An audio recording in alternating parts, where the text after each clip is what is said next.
There is a mountain in western Tibet that no human being has ever stood on top of.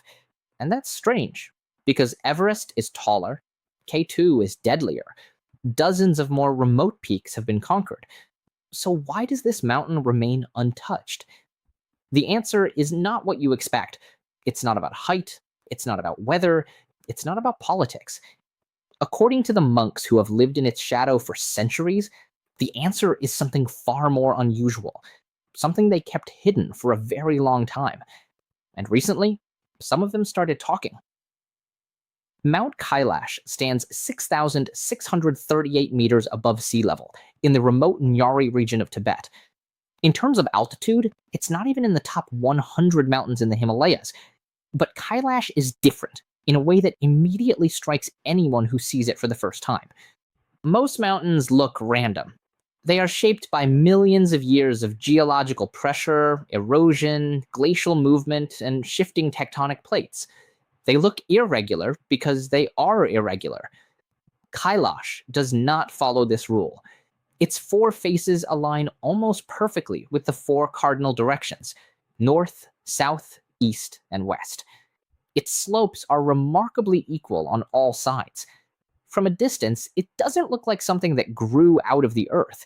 It looks like something that was placed there. Four of the world's major religions consider this mountain sacred. Tibetan Buddhists call it Kong Rinpoche, the precious snow mountain. They believe it is the earthly home of the Buddha Demchok, who represents supreme bliss. In Hinduism, it is the eternal home of Lord Shiva, the destroyer and transformer of the universe. In Jainism, it is called Mount Ashtapada, where the first Tirthankara attained liberation and enlightenment. And the ancient Bon religion of Tibet, which predates Buddhism in the region by thousands of years, considers Kailash the source of all spiritual power in the world. Four completely separate religious traditions, different languages, different histories, different beliefs, and yet all four of them, independently, identified the same mountain as the most sacred place on earth. That alone should make you pause. But the monks did not come forward just to talk about religion. They came forward to talk about something they had kept hidden for a very long time. Beneath several monasteries surrounding Mount Kailash, ancient texts have been preserved for centuries. These are not ordinary religious documents. They are observational records. Monks who lived near Kailash for generations wrote down what they witnessed, what happened to pilgrims who came too close, what effects the mountain produced on the body and the mind, what their own teachers had passed down to them about the true nature of the mountain. According to these texts, Kailash is described not merely as a sacred location, but as what the monks call an anchor point. The texts use this specific language, a fixed place where the normal flow of time becomes unstable. Now, before you dismiss that as poetic language or religious metaphor, consider that the monks who wrote these texts were not poets. They were disciplined observers, men who spent their lives in silence and careful study, recording exactly what they saw. And what they recorded about time around Kailash is consistent across texts written centuries apart. The texts describe pilgrims returning from close proximity to the mountain slopes, showing physical changes that should not have been possible in the time they were away. Hair growth that suggested weeks had passed, when only days had gone by.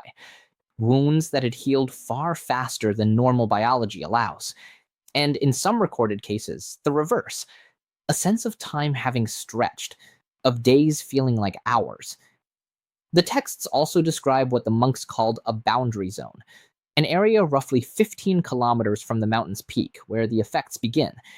Inside this zone, the texts say the relationship between a person's inner experience of time and the actual passage of time becomes unreliable. Modern physics actually has a framework for this. Einstein's theory of general relativity tells us that time is not constant. Gravity bends space-time. Near massive objects, time passes more slowly than in open space. This is not theoretical. It has been experimentally verified. GPS satellites have to account for the fact that time moves slightly faster in orbit than on the surface of the Earth.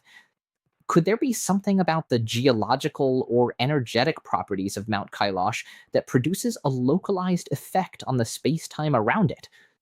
The monks do not use the language of physics, but what they recorded across centuries describes something remarkably similar to what physics tells us is possible. The ancient texts are one thing, but the modern accounts are something else. People who have traveled to the region around Mount Kailash, not ancient pilgrims, but modern researchers, mountaineers, and documentary crews, have returned with experiences that are very difficult to explain. One of the most widely discussed involves reports from expeditions that visited the Kailash region. Researchers noted that pilgrims who completed the parikrama, the 52-kilometer walk around the mountain, reported that their nails and hair had grown at an unusual rate during the journey. What would normally represent weeks of growth appeared in what should have been only 3 days of walking. This is not a supernatural claim.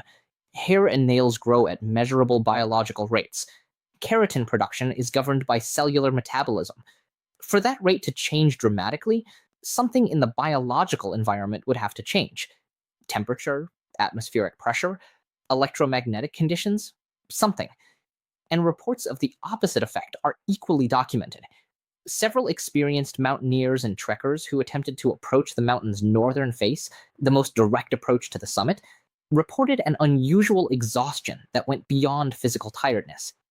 A cellular fatigue, some described it, as if the effort of a single day left the body feeling as though it had worked for a week. Medical researchers studying high-altitude physiology will tell you that altitude alone does not fully account for these effects. Kailash is not dramatically higher than dozens of other peaks in the region where climbers operate regularly. The specific nature of the reported biological changes suggests something more localized and more unusual than simple altitude sickness. What makes this even more interesting is that the pattern of reported effects is not random. The effects seem directional. Closer to the mountain, more intense. Further away, they fade. This is the behavior of a field, something radiating outward from a central source. And the consistency of reports across hundreds of years from pilgrims and researchers who had no contact with each other, from people approaching from different directions and different time periods, that consistency is what makes dismissal difficult. The physical effects are strange, but the mental effects reported around Mount Kailash are in some ways even more remarkable. Multiple independent accounts from climbers, pilgrims, and researchers describe a phenomenon that the monks have a specific name for. They call it the return field. It is not described as something external. It does not push a person backward physically. Instead, what people report is an overwhelming internal compulsion, a certainty arriving suddenly and completely that they should not be here, that they must turn back. What makes this genuinely unusual is not that individuals feel this. Anxiety is common in remote, high-altitude environments. What is unusual is the pattern. Entire groups, teams of experienced climbers who had previously conquered Everest and K2, people who are professionally trained to manage fear and discomfort, all of them independently reported that every member of their team felt this compulsion simultaneously. Not one nervous person affecting others. Everyone at the same moment with the same intensity. In 2001, a Spanish mountaineering team received special permission from the Chinese government to attempt the summit of Kailash, permission that is extraordinarily rare and had almost never been granted. These were elite athletes, professional climbers with decades of combined experience on the world's most dangerous mountains. They turned back before reaching the upper slopes, not because of weather, not because of a technical obstacle.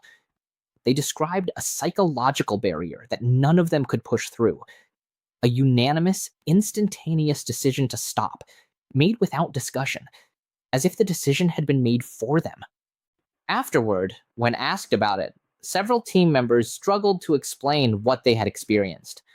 One described it as suddenly understanding that continuing was simply not something that was going to happen.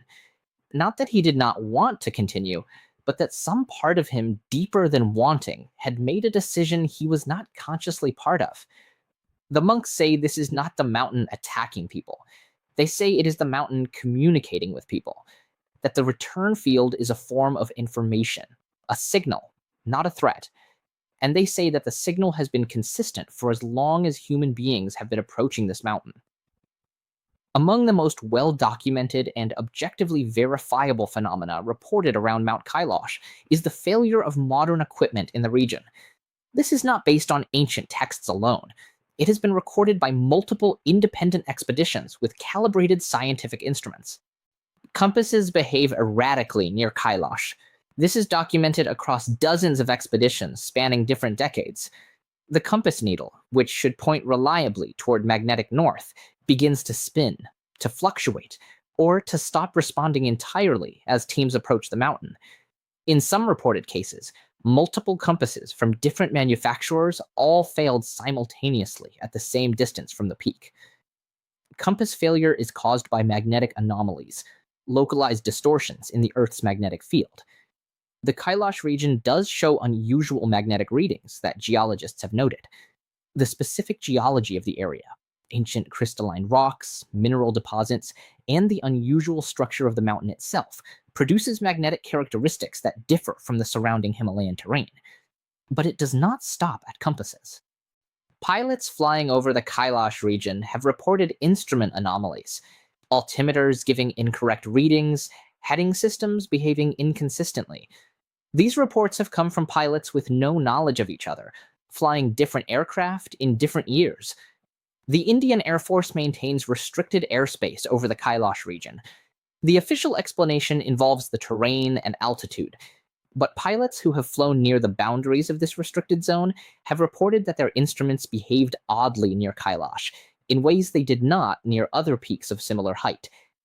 More recently, drone operators attempting to capture aerial footage of the mountain have reported signal loss and equipment failure at distances that should not cause those problems. Several drones have been lost in the region without recovery. The monks anticipated modern people would ask about this. They have an answer. They say the mountain does not tolerate human-made extensions of human senses, cameras, compasses, instruments. The mountain, according to the ancient texts, operates on its own terms. Technology that attempts to measure or map it encounters resistance. Whether you interpret that as a geological reality, an electromagnetic phenomenon, or something more, equipment failures are documented fact. Now we come to the detail that perhaps more than any other makes Kailash impossible to easily categorize: its geometry. The four faces of Mount Kailash align with almost perfect precision to the four cardinal directions: the north face, the south face, the east face, the west face, each oriented with an accuracy that geologists have noted is extraordinary for a natural formation. But it goes further. Researchers studying the global positioning of ancient sacred sites have noted that Mount Kailash sits at a location that connects in straight lines across the Earth's surface with a series of the world's most mysterious constructed places: the Great Pyramid of Giza, Stonehenge, Easter Island, Angkor Wat in Cambodia, Petra in Jordan. All of these sites are already individually remarkable structures built by ancient peoples without modern technology, constructed with precision that still puzzles engineers today. All of them have been identified by their builders as the most sacred places in their respective worlds, and all of them, when their positions are mapped carefully on the globe, align in ways that appear to pass through or connect with the Kailash region. Researchers have calculated that the probability of this alignment occurring by random chance is extraordinarily small. Now, researchers are careful to note that proving intentionality from geometric alignment alone is not possible. Ancient peoples across separated civilizations could have independently identified places of powerful natural energy without ever communicating with each other.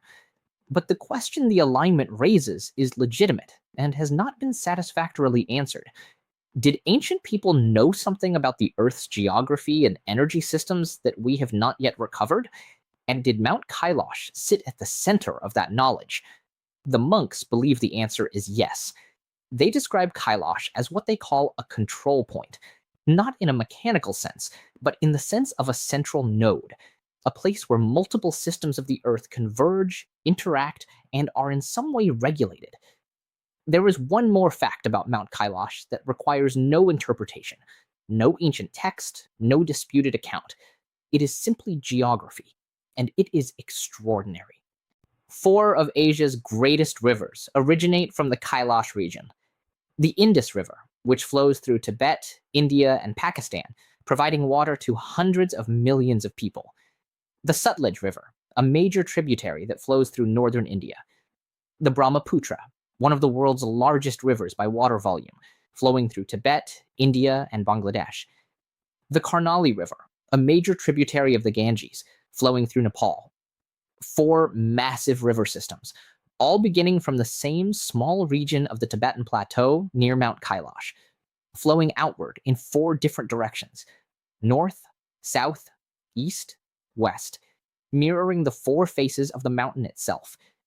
Combined, these rivers provide fresh water to an estimated 2 billion people. Ancient Hindu cosmology described Mount Meru, the cosmic mountain at the center of the universe, as the origin point of 4 rivers flowing in 4 directions. Modern geography shows that Mount Kailash matches this description with remarkable accuracy. Whether the ancient writers were describing a spiritual reality using metaphor, or whether they were recording genuine geographical knowledge from a time before it could be verified, is a question that remains open. But the rivers are real, their origin is real, and the alignment with ancient description is real. Now, step back and look at the full picture. A mountain with 4 perfectly oriented faces, located at the source of 4 rivers that feed 2 billion people, aligned geometrically with the most mysterious ancient structures on Earth, sacred to 4 major world religions independently, producing documented effects on compasses, aircraft instruments, and modern technology, associated with consistent reports of unusual biological and psychological effects across centuries and across different groups with no connection to each other. Every one of these elements can be dismissed individually. Any one of them has a possible conventional explanation, but all of them together, pointing to the same mountain, documented across thousands of years by people who never met, consistent in their descriptions despite coming from completely different cultural and religious backgrounds. That is a different kind of question. The monks who have finally chosen to speak are not making demands. They are not telling the world what to believe. They are simply saying that they kept this for a long time because the world was not asking. Now, the world is asking. And the mountain is still there, still unclimbed, still watching. The only question left is whether we are paying attention. If this video made you think, subscribe to the channel. Every week we go deeper into the places, the discoveries, and the questions that the mainstream world is not quite ready to ask. What do you think about Mount Kailash? Is there truly something unusual about this mountain, or is it all just legend? Drop your thoughts in the comments below.